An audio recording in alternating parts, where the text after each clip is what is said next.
Di tangan pejabat ini ditanganilah kasus-kasus korupsi tingkat tinggi, kejahatan berat hingga perkara yang melibatkan pejabat negara. Sosok yang memegang jabatan ini adalah orang yang dipercaya untuk menegakkan keadilan, memberantas kejahatan, dan menjadi teladan integritas. Maka ketika kabar bahwa mantan Jampitsus Febri Adriansyah resmi ditetapkan sebagai tersangka dugaan korupsi, berita ini bukan sekedar berita hukum biasa. Ini menjadi peristiwa yang mengguncang kepercayaan publik sekaligus menimbulkan banyak pertanyaan. Dan baru-baru ini Kejaksaan Agung mengeluarkan pernyataan resmi menetapkan Febri Adriansyah sebagai tersangka.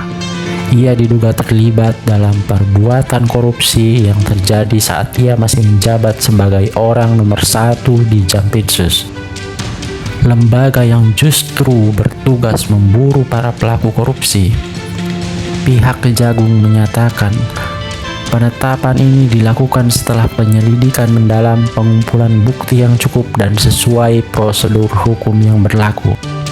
Segera setelah peristiwa ini, jabatan beliau diserahkan dan pejabat pengganti telah ditunjuk untuk memimpin kembali tugas-tugas di lingkungan Jampitsus. Kasus ini memicu reaksi luar biasa dari berbagai kalangan. Banyak pihak, termasuk anggota DPR, pengamat hukum, menyatakan kekecewaan mendalam. Mereka menuntut proses hukum yang berjalan tuntas, terbuka, dan tanpa pandang bulu.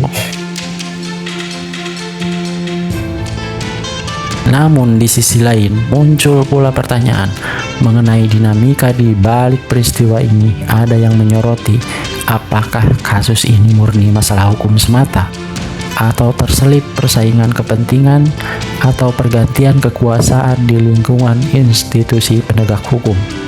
Namun hal-hal ini masih terbatas dan hanya sebatas dugaan yang belum bisa dibuktikan kebenarannya secara hukum.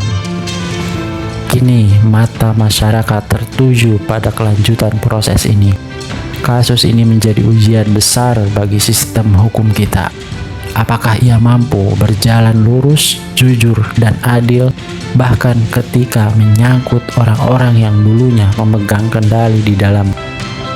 Bagi kita semua, kejelasan adalah yang paling diharapkan.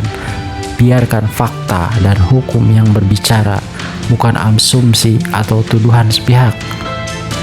Apakah kasus ini akan jelas dan terang benderang? Kita semua berharap keadilan benar-benar tegak, dan kasus ini menjadi pelajaran berharga bagi kita semua, bahwa kepercayaan publik adalah aset yang paling berharga yang harus dijaga sepenuh hati oleh setiap penegak hukum yang ada di negeri ini. Semoga keadilan akan menjadi satu hal yang paling dijunjung di negeri ini. Salam Indonesia.